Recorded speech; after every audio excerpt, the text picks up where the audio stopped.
Good morning, baseball fans. We are back for another episode of Around the Diamond with Grand Slam Sam and Baseball Bill coming to you on another beautiful Saturday morning. It's around 10:30 for me. Bill got up quite early to join us this morning. Bill, how are you doing on this fine morning? I'm awake, I think. So let's just roll with it from there. But it's funny that you say beautiful morning big, because here on big the cup West of Coast, tea.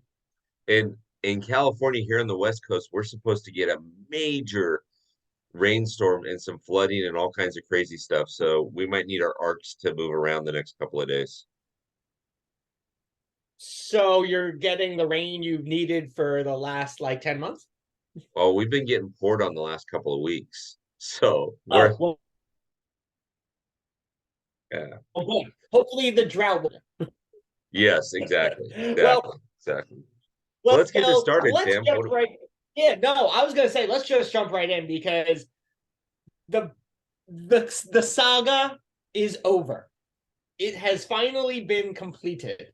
Carlos Correa has finally passed the physical completely through and has put pen to paper and is going back to the Twins on a 6-year, $200 million contract. Vested options can take him up to $270 million. There can also be, I think, an additional 6-year options based on plate appearances. Bill, are you as happy as I am that this whole fiasco with Carlos is over? So being a Dodger fan, you're prone to not like Carlos Correa. So the fact that he was as a Giant for one point, I thought, okay, good. I'm going to get to see him a lot and get to boo him a lot. And then he became a Met, and I'm like, even better. Um, and then at one point maybe he was a Cardinal and a Philly and an Astro and a Blue Jay and something. But yeah, I'm glad that this is over. The only issue that I have with this whole scenario is Carlos's agent, put him in a position to not be liked around the league, right? Um, and I've said this 100 times. You go into the dog days of summer, everybody has slumps. Let's say this guy's batting 4 for 47 in the dog days of summer, and then he's got a West Coast trip where they've got to play at the Ravine and then at AT&T Park. And next thing you know, he's getting booed in LA, he's getting booed in San Francisco, and his head is all messed up. So his agent put him in a bad spot. But you know what? He's going to count a lot of money. So I guess money talks. Yeah, I ultimately, Carlos seems to be happy with being back with the Twins. His family seems to be happy. It's all good. But I agree with you. I think Scott Boras, while being in this position for a very long time, did put Carlos in a very tight spot over the next at least 3 years of his initial contract. There's It's going to be over. a lot of animosity with the teams that he was projected to sign with, at least for these next 3 years until things kind of weed themselves out. Um, but yeah, and Scott kind of put a target on his back with his other free agents that are coming up in the next couple of years, Mm-hmm. especially because they're going to be looking at this like, well, if Scott was this aggressive with one player and all of the deals that he had initially had kind of blew up in his face and he had to take $150 million less, how confident can I be that he's going to fight for my best interests? Yeah, exactly. So Exactly. I think it does become a very controversial issue, and we'll see how that plays out as this next year comes into play, especially with the big free agents that Scott has got coming on the market.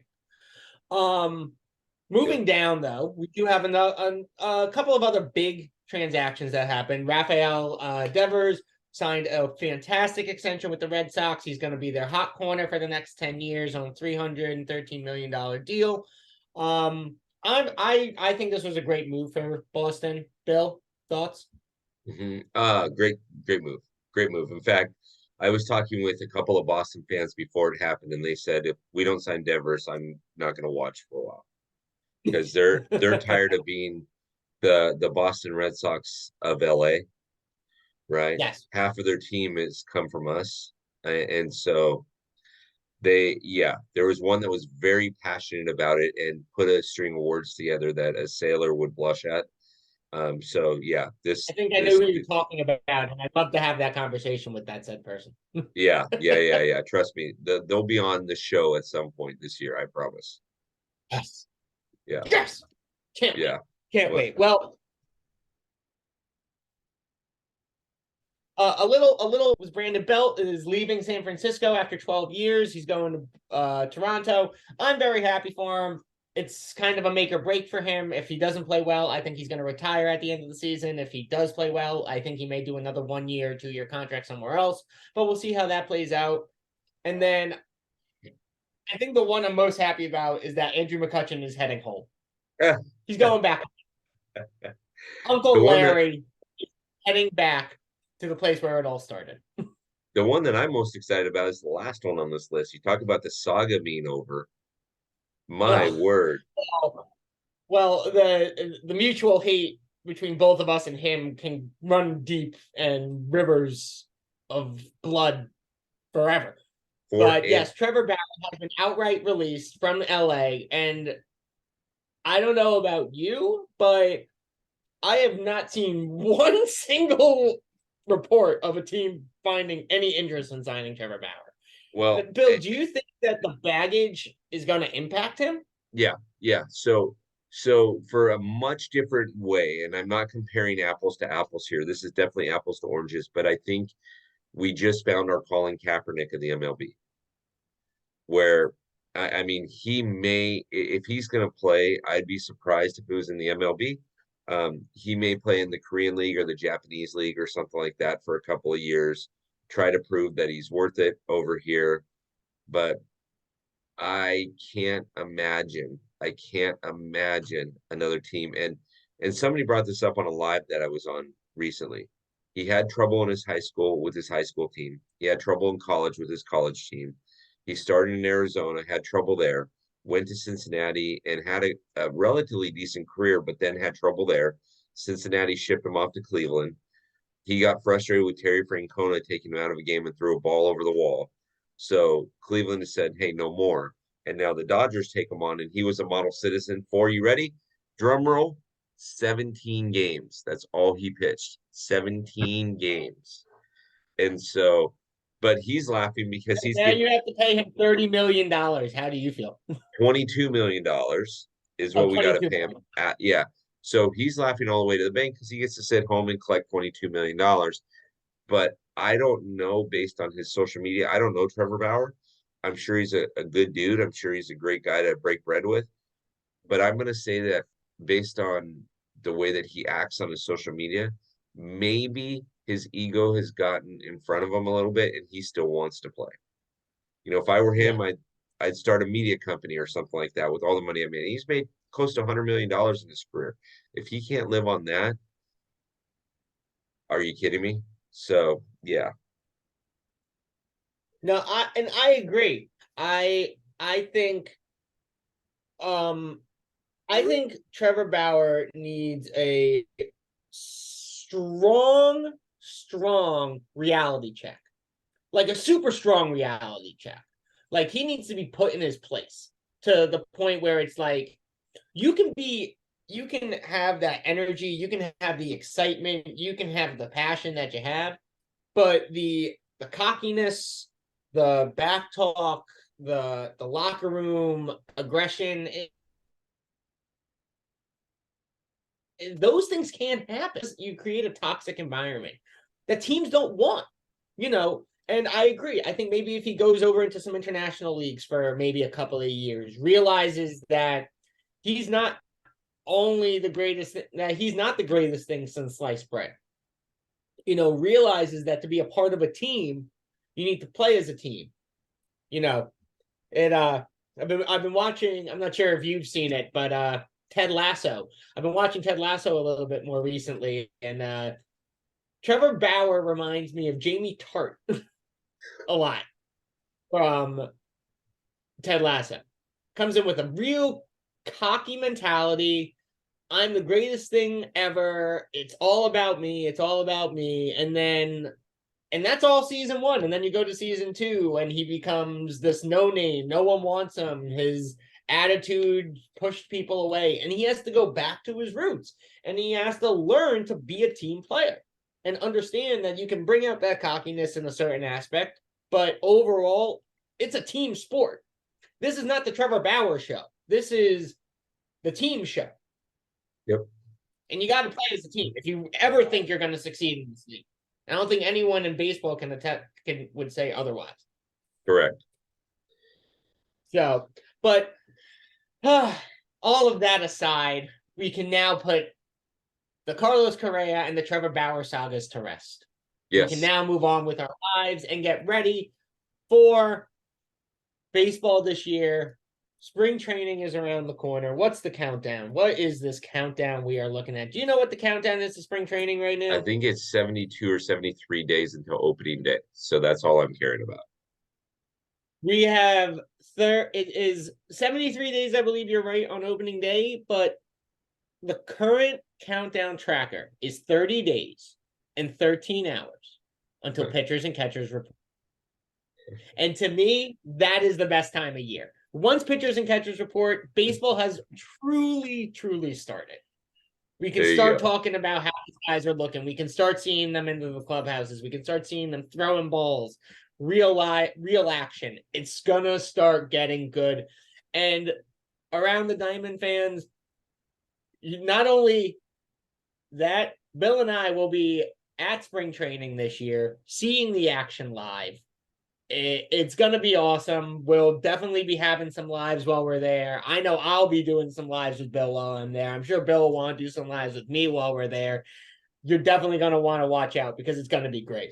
But getting back to the meat of it all, let's talk about some current free agents that are still on the market. So I think the one Bill and I consistently laugh at is that Trey Mancini's market value is still at $18 million, and he's never going to get $18 million. It's just not going to happen. Brandon Belt was market valued at like $16 million, and he got 9. So, yeah. I mean, fans remember these are projected values, not actual. So the thing about this list, Sam, that and Major League Baseball has done, in my opinion, they've done a little bit of a disservice to themselves this year, but by how much money they've tossed out to players. But if you're on this list here, and this is a great list, and these are some great players. If you're on this list, it's because you didn't get that huge contract and you didn't have to avoid arbitration.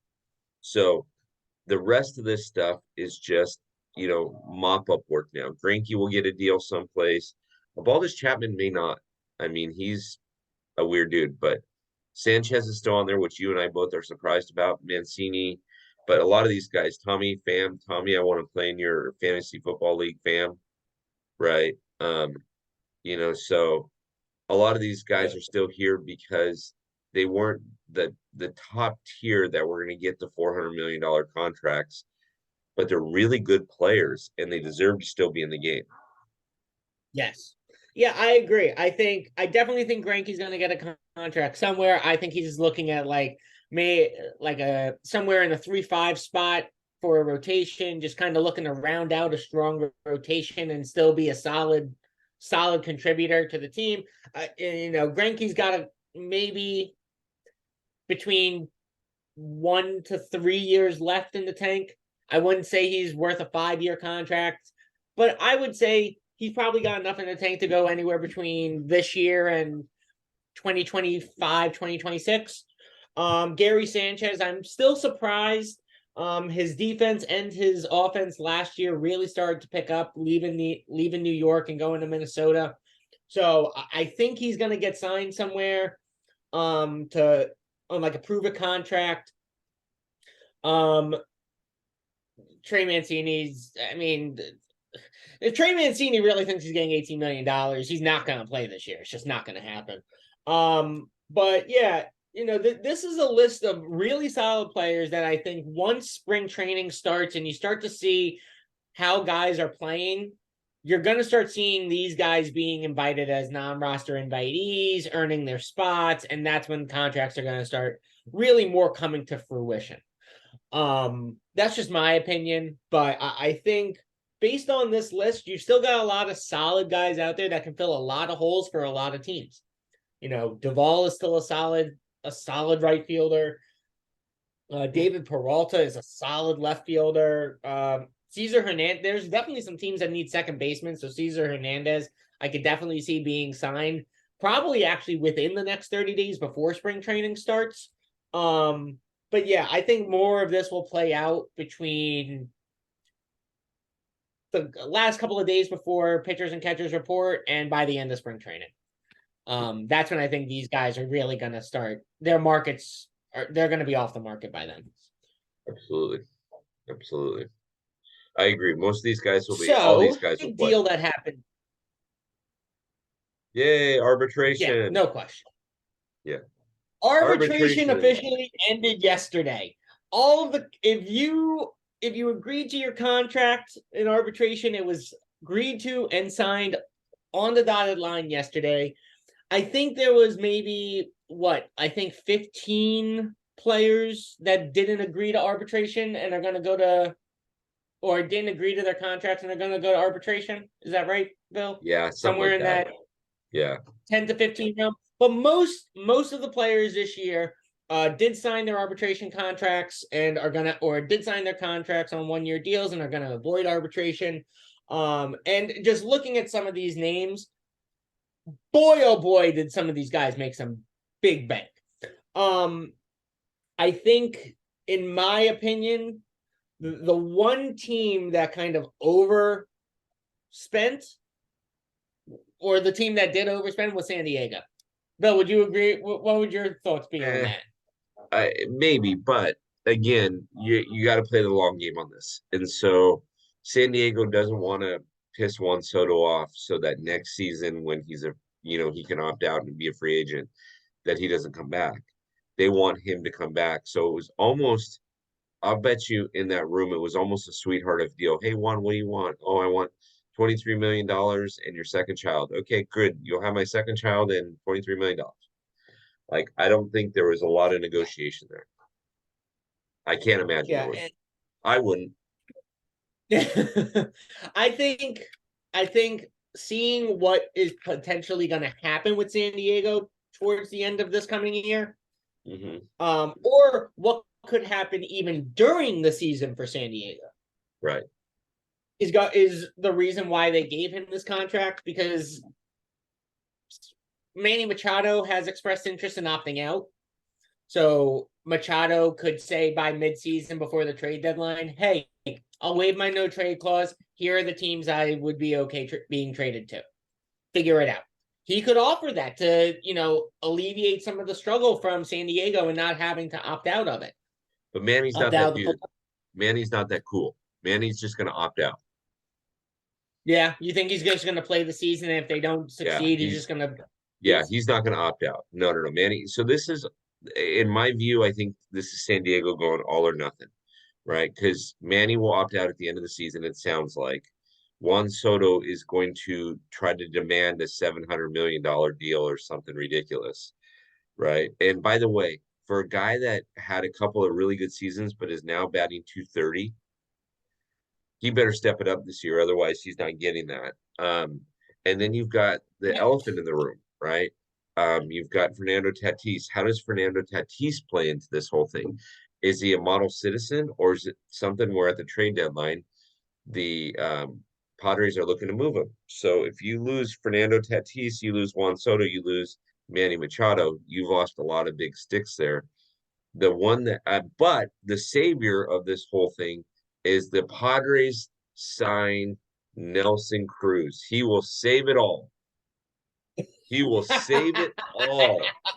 And I know on the program it says he's like 42 years old, but nobody knows how old he really is. It's kind of like Albert Pujols. He may be 50, 51, something like that, still swinging a stick. Good for him. I don't know what he's drinking, but I feel like he's aging reverse. His years are going up, but his body is looking better and better. I'm like, if I could look like that at his age, I'd be all about it. Hey, listen, good for him. Good for the steroids. That works out well. The one on this list that surprises me, in keeping us moving here, the one on this list that surprises me is the Josh Hader one. That one. Interesting. Why would you say that? What's that? Why would you say that? Why is it the most interesting to you? because he was terrible last season. It's fair. And he was struggling in Milwaukee, and he was terrible last season. Honestly, he would have been one of those guys I would have played hardball with if I were the Padres. Now, I didn't get phone calls from him this week about it. In weeks past, they've called and asked me my opinion. No, I'm teasing, but that's the one that surprises me on this list. That's the guy I would have played hardball with. I would not. Pete Alonso, there is no way in sin. I've interviewed 3 top fan rivalry followers that are ladies that are Mets fans, and every single one of them says their favorite player is Pete. I can't find a jersey that fits me, Alonso. Like, if you go to the stadium, I'm sure you're gonna have 50,000 women wearing his jersey and 2 guys, right? And so that doesn't surprise me. None of these ones on this here surprise me, with the exception of Josh Hader. Now, is there anyone on this list you think was undervalued? Undervalued? No. No, and some people may look at this and say, well, wow, Reese Hopkins or Walker Buehler. Well, Reese Hopkins, had a great postseason, but he struggled. And Walker Buehler Yeah. is going to be a free agent at the end of next season, but he's coming off Tommy John surgery. And we're not even going to see him pick up a baseball and make any type of efforts until probably late August, early September. And it will be in a relief role, very similar to Dustin May, who came in Mhm. and would only pitch a little bit. So none of these, no. Undervalued, no. I would. So I respectfully disagree on one player. Okay. One player, and I'm not saying it's a giant, because it's not. Shocking. The one player that I feel was truly undervalued on this list was Uh-huh. Vladdy. Mhm. I think Vladdy would have been. I think Vladdy was worth maybe an extra 3 million. I would have put him at 17. He's been a solid. He's been a solid corner. He's a dominant. He's a dominant offender. Yep.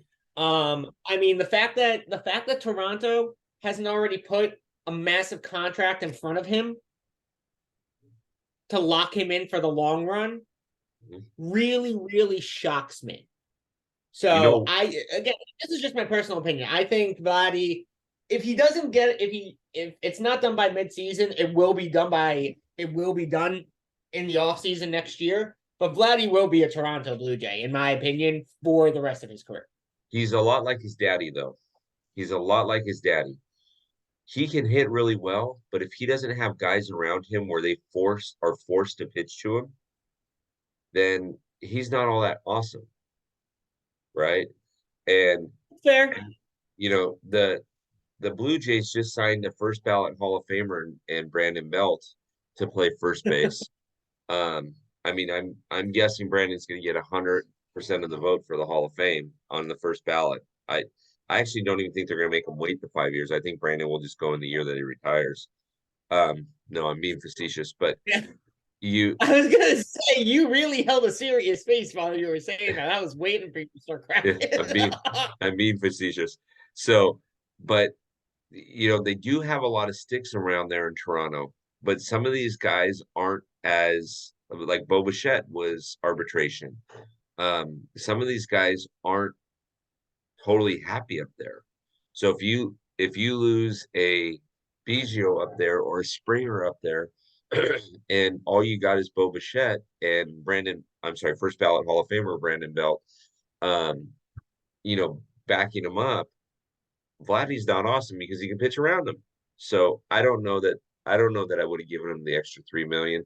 I would have saved that to give him a nice signing bonus when he re-signs on a long-term deal. That's totally fair, and I respect that. Like I said, I do think Vladdy will be a long-term acquisition or a long-term signing for Toronto if they, as you mentioned, make sure they have the right pieces around him. Make sure they have a solid manager to work with him and ensure that they're getting the most out of him. Yep. The last thing I would want to see is, I mean, look, I'd be okay signing Vladdy. I think Vladdy would look great in a Giants uniform. But I'm also not going to get my hopes up because I don't see it happening. But taking all of arbitration into Consideration. in your mind, Yeah. yes. Who is the winner and who is the loser? What team won arbitration and what team lost arbitration? The Padres and Dodgers won arbitration. Honestly, based on the list that we have here and the article that the MLB put up, I don't know that there was a loser this year. But the Padres, Mets, Dodgers won arbitration. Even the Giants, in some cases, they won arbitration. Uh, Milwaukee needs to keep Woodruff. Rhys Hopkins needs to stay where he's at. So for the most part, these guys won their arbitration cases. And when you look at the article that MLB put up, which is interesting because they'll put up what they got versus what the team was actually asking for, and it's phenomenal. It's a pretty good list there. So yeah, that's Yeah, I think I agree with you. I think I do think while the Padres added on to their already $1 billion payroll, I think the Padres did really do well in arbitration with their guys. I think the Dodgers really did play well. Dodgers didn't go over. Honestly, I was expecting the Dodgers to sign Urias. I was looking at close to 17 million, similar to what I thought Vladdy was going to be at. They didn't sign a guy over 15 million. I think the Dodgers really played their money close to the vest and really signed guys off of what their value of them is. And I think these guys really took that to heart and said, okay, like, you value me. yeah. And even bringing in the Giants to perspective. The Giants, I thought, with the number of guys that they had on arbitration, they had 10 guys in arbitration. They agreed every single contract for the Giants was agreed to in arbitration. All of that got done on Friday. I thought they really played I really think they played the dollar to value market very, very well. Yep. And the 10 to 15 guys that didn't sign, it'll be very interesting to see what happens. Are they going to win their cases? Are they going to lose their cases? And I think in the next, because the cases are about what? About the next 2 weeks? So 2 weeks of arbitration cases, approximately. Mm-hmm. Yeah. It'll be very interesting to see how some of those guys that went to arbitrate, that are going into arbitration, are going to come out and who's going to win those battles. So we'll monitor that closely and we'll touch base on it in the next couple of weeks. But all I say is the Giants have a huge gaping hole at first base now. Well, so there were some great articles about that, and I appreciate you bringing that up. Huge hole. Well, no, so the Giants do have some good guys in the farm. Lamont Wade has shown that he can be a solid first baseman when he's healthy. And reading an article that Farhan did with NBC Sports, he had mentioned that they're trying to get younger and more athletic, and they liked what they saw with Lamont Wade Jr. when he was playing and healthy. So now that Lamont's going to be back fully healthy this year in spring training, going into the season, he's going to be the first baseman in the, on the list for the Giants, and they want to see how he does. And I think if he doesn't play well at first base within the first month and a half of the season, they'll start looking at free agents. They'll start looking at their minor league system and saying, okay, we need to make a change. But Lamont Wade Jr., I'm very intrigued to see how his play goes at first base because he's a solid offensive player. Guy can hit the ball anywhere on the field.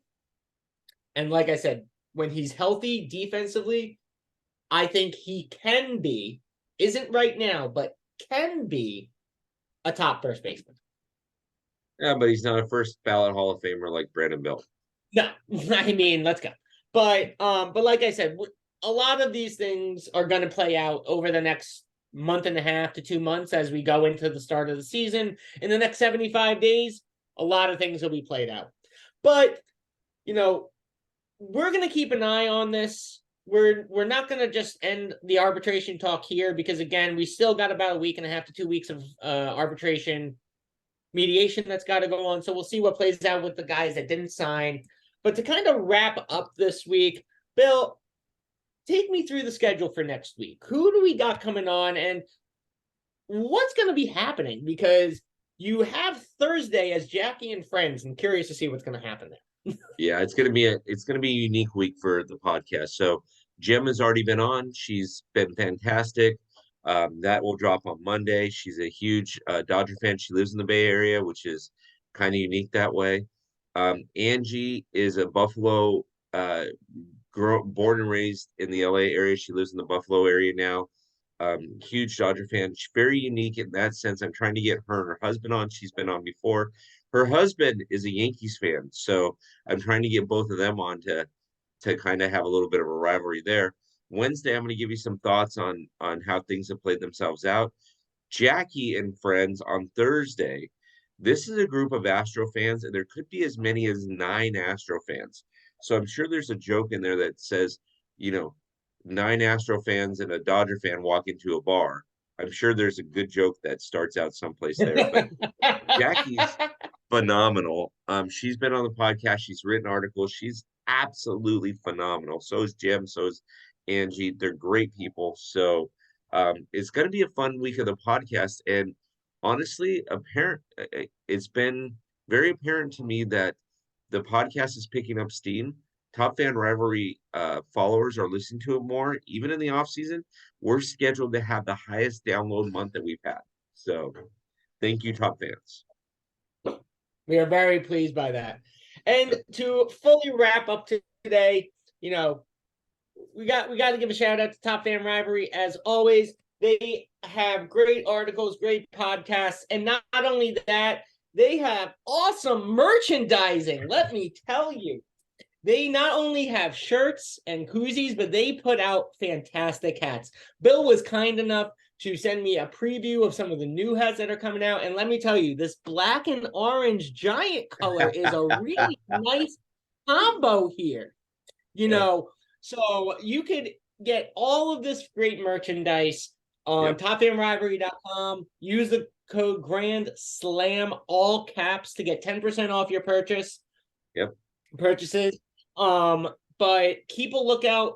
There are some exciting things coming with the merchandise. A lot of great podcasts in the hopper that Bill has kind of given me a little sneak preview to, and I think they are going to be fantastic. And knowing the articles and the fans that we have writing articles that are going to come out, it's only going to be excitement.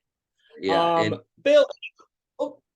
And as we wrap that up, Top Fans, I know that you're listening to this and you're in the locker room. Allow your friends to join the locker room as well. So send the link out to your friends and use Sam's discount code. He's giving you a free discount code. Here's what's going to happen with Top Fan in the next couple of months. Okay, not only in the locker room will you have the Around the Diamond show, but you also have a weekly review show with Jackson and myself, and Sam is going to be a special guest on that soon. You're going to have an article a week that's written by me. You're going to have an article a week that's written by a top fan. So there's going to be plenty of stuff there. Now, here's what's going to be fun. When the season starts, I'm going to give you your best pitching rotations of the day. So I'm going to tell you which games to watch. Okay, which ones are going to be fun. That's awesome. Not only that, but you're going to have some sporting news. Not only that, but Top Fan Rivalry is going to tour the country throughout this baseball season, and we are going to do watch parties at different places. We're working on one currently in Anaheim. We're working on one currently in Atlanta. Okay. And then we're going to work on one in Philadelphia here sometime soon, maybe down in Houston. It's going to be a lot of fun. More details to follow on that. But Top Fans, we appreciate you joining the show. Look forward to having you around. Leave us some comments. Let us know if you want to be a guest on the show. Let us know. If you're on the West Coast, it's going to be a little early. Sam's going to send you a text message and say, can we start at 7:00 my time on the East Coast? And you got to wake up at 4 a.m. or something like that to be on it. And your hat's kind of like this. Hey, I'm here, Sammy. Let's go.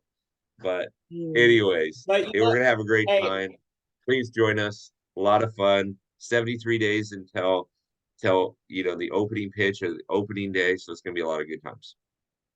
And, as Bill says, things are only getting better with Top Fan. Things are only going to get better with Around the Diamond. We are excited to see what's going to happen. Leave us your comments. Leave us your feedback. If you have topics you want Bill and I to cover on Around the Diamond, leave them. We want to know. We want to know what you want us to talk about. So from all of us here at Around the Diamond, which is Bill and myself, we want to say thank you for joining us today, and we will see you on the field. Have a good day.